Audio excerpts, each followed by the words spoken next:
Et voilà le cuirassier Destouches, autrement dit Céline en personne. Il s'est engagé en 1912 sur un coup de tête, comme Bordabus probablement. Alors on a marché longtemps. Il y en avait plus qu'il y en avait encore des rues. Et puis dedans des civils et leurs femmes qui nous poussaient des encouragements et qui lançaient des fleurs, des terrasses devant les gares, des pleines églises. Ah, il y en avait des patriotes. Et puis il s'est mis à y en avoir moins des patriotes. La pluie est tombée, et puis encore de moins en moins.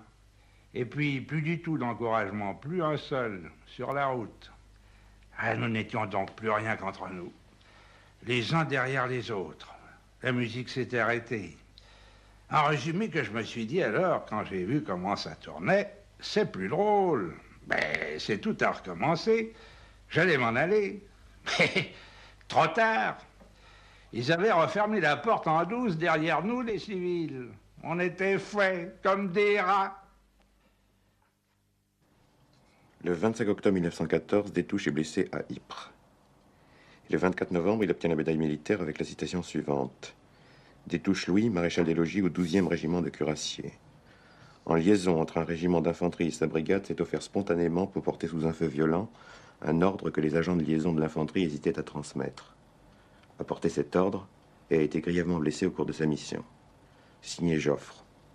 Le 30 décembre, il devient célèbre puisque la couverture de l'Illustre National lui est consacrée. Et Bardamus, pendant ce temps-là? La guerre, en somme, c'était tout ce qu'on ne comprenait pas.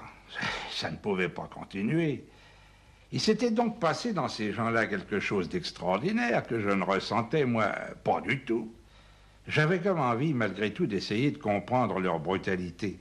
Mais plus encore, j'avais envie de m'en aller. Ah, énormément, absolument. Tellement tout cela m'apparaissait soudain comme l'effet d'une formidable erreur.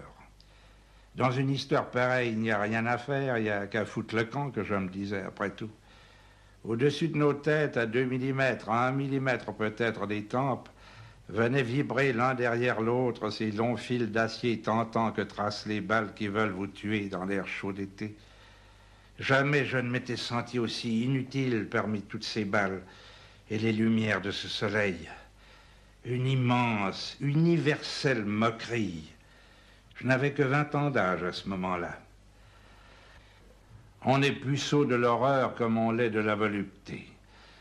Comment aurais-je pu me douter, moi, de cette horreur en quittant la place Clichy?